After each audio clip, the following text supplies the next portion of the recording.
हल्कू ने आकर स्त्री से कहा, सहना आया है, लाओ, जो रुपए रखे हैं उसे दे दूं, किसी तरह गला तो छूटे। मुन्नी झाड़ू लगा रही थी, पीछे फिरकर बोली, 3 ही तो रुपए हैं, दे दोगे तो कम्बल कहां से आवेगा? माघ पूस की रात हार में कैसे कटेगी? उसे कह दो, फसल पर दे देंगे। अभी नहीं। हल्कू एक क्षण अनिश्चित दशा में खड़ा रहा। पूस सिर पर आ गया। कम्बल के बिना हार में रात को वह किसी तरह नहीं जा सकता।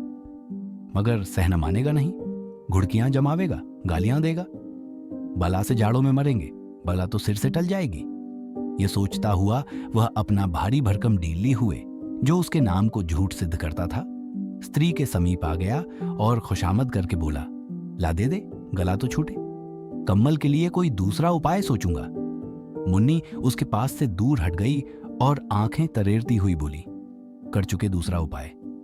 जरा सुनूं तो कौन सा उपाय करोगे? कोई खैरात दे देगा कम्बल, न जाने कितनी बाकी है, जो किसी तरह चुकने ही नहीं आती। मैं कहती हूं, तुम क्यों नहीं खेती छोड़ देते? मरमर काम करो, उपज हो तो बाकी दे दो।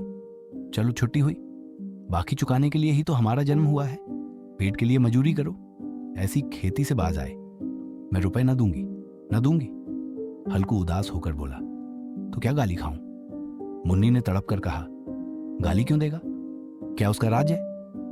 मगर यह कहने के साथ ही उसकी तनी हुई भौहें ढीली पड़ गईं। हल्कू के उस वाक्य में जो कठोर सत्य था, वह मानो एक भीषण जंतु की भांति उसे घूर रहा था।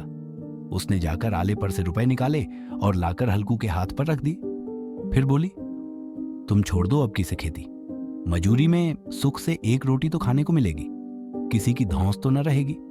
अच्छी खेती है, मजूरी करके लाओ, वह भी उसी में झोंक दो, उस पर धौंस। हल्कू ने रुपए लिए और इस तरह बाहर चला, मानो अपना हृदय निकालकर देने जा रहा हो। उसने मजूरी से एक एक पैसा काट कपट कर 3 रुपए कम्बल के लिए जमा किए थे। वह आज निकले जा रहे थे। एक एक पग के साथ उसका मस्तक अपनी दीनता के भार से दबा जा रहा था।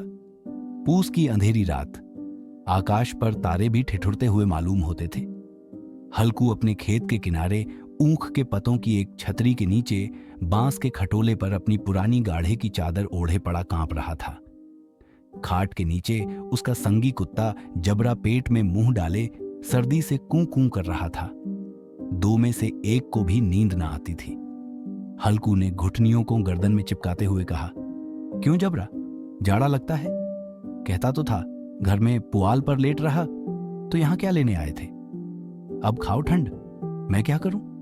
जानते थे मैं यहां हलवा पूरी खाने आ रहा हूं, दौड़े दौड़े आगे आगे चले आए। अब रो नानी के नाम को। जबरा ने पड़े पड़े दुम हिलाई और अपनी कूकू को दीर्घ बनाता हुआ एक बार जम्हाई लेकर चुप हो गया। उसकी श्वान बुद्धि ने शायद ताड़ लिया, स्वामी को मेरी कूकू से नींद नहीं आ रही है। हल्कू ने हाथ निकालकर जबरा की ठंडी पीठ सहलाते हुए कहा, कल से मत आना मेरे साथ, नहीं तो ठंडे हो जाओगे। ये रांड पछुआ न जाने कहां से बर्फ लिए आ रही है। उठूं, फिर एक चिलम भरूं, किसी तरह रात तो कटे। 8 चिलम तो पी चुका। ये खेती का मजा है। और एक एक भगवान ऐसे पड़े हैं जिनके पास जाड़ा जाए तो गर्मी से घबराकर भागे। मोटे मोटे गद्दे, लिहाफ कम्बल, मजाल है जाड़े का गुजर हो जाए, तकदीर की खूबी। मजूरी हम करें, मजा दूसरे लूटें। हल्कू उठा, गड्ढे में से जरा सी आग निकालकर चिलम भरी। जबरा भी उठ बैठा। हल्कू ने चिलम पीते हुए कहा, पिएगा चिलम? जाड़ा तो क्या जाता है, जरा मन बदल जाता है।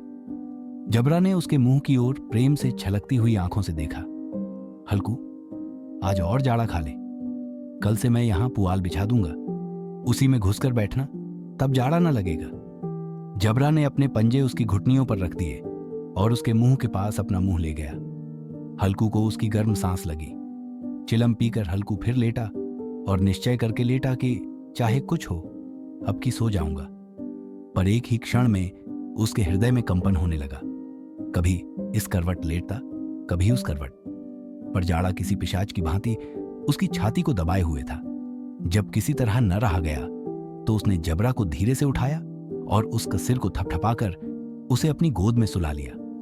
कुत्ते की देह से जाने कैसी दुर्गंध आ रही थी, पर वह उसे अपनी गोद में चिपटाए हुए ऐसे सुख का अनुभव कर रहा था जो इधर महीनों से उसे न मिला था। जबरा शायद यह समझ रहा था कि स्वर्ग यहीं है, और हल्कू की पवित्र आत्मा में तो उस कुत्ते के प्रति घृणा की गंध तक न थी। अपने किसी अभिन्न मित्र या भाई को भी वह इतनी ही तत्परता से गले लगाता। वह अपनी दीनता से आहत न था जिसने आज उसे इस दशा को पहुंचा दिया। नहीं, इस अनोखी मैत्री ने जैसे उसकी आत्मा के सब द्वार खोल दिए थे और उनका एक एक अणु प्रकाश से चमक रहा था। सहसा जबरा ने किसी जानवर की आहट पाई। इस विशेष आत्मीयता ने उसमें एक नई स्फूर्ति पैदा कर दी थी जो हवा के ठंडे झोंकों को तुच्छ समझती थी। वह झपट कर उठा और छपरी से बाहर आकर भूखने लगा। हल्कू ने उसे कई बार चुमकार कर बुलाया, पर वह उसके पास न आया।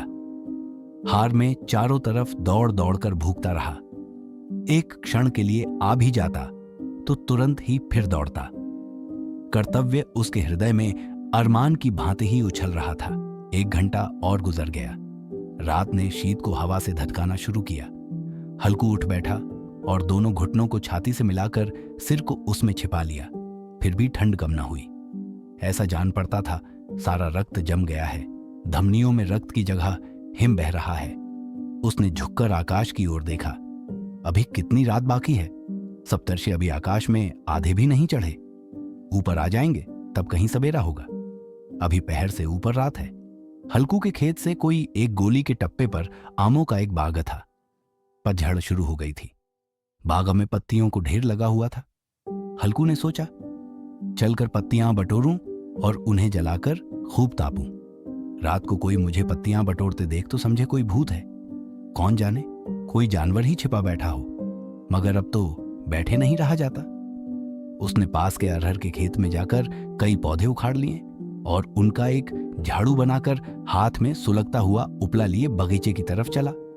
जबरा ने उसे आते देखा तो पास आया और दुम हिलाने लगा। हल्कू ने कहा, अब तो नहीं रहा जाता जबरू, चलो बगीचे में पत्तियां बटोर कर तापे। टांठे हो जाएंगे तो फिर आकर सोएंगे। अभी तो बहुत रात है। जबरा ने कूं कूं करके सहमति प्रकट की और आगे आगे बगीचे की ओर चला।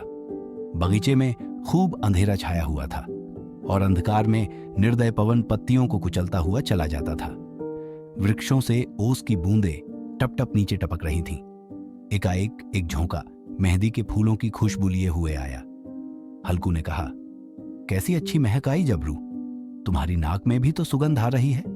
जबरा को कहीं जमीन पर एक हड्डी पड़ी मिल गई थी। उसे चिंचोड़ रहा था।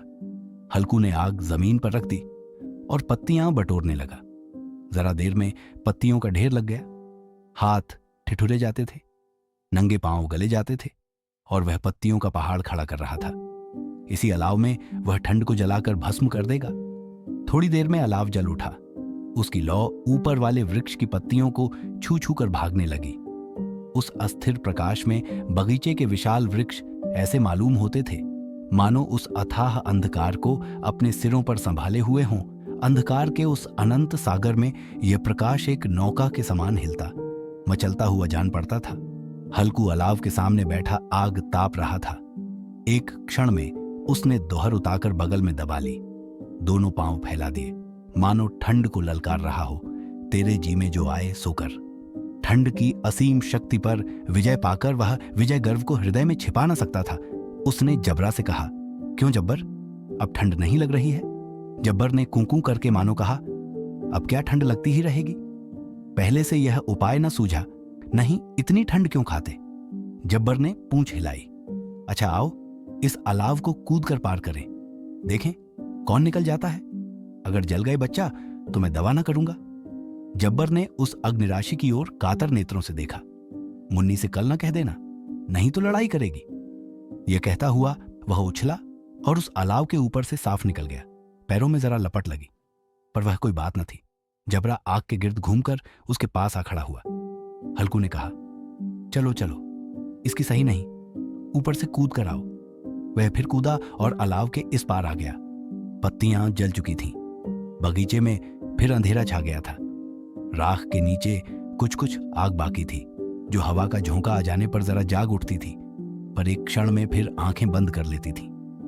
हल्कू ने फिर चादर ओढ़ ली और गर्म राख के पास बैठा हुआ एक गीत गुनगुनाने लगा। उसके बदन में गर्मी आ गई थी, पर ज्यों ज्यों शीत बढ़ती जाती थी उसे आलस्य दबाए लेता था। जबरा जोर से भूख कर खेत की ओर भागा।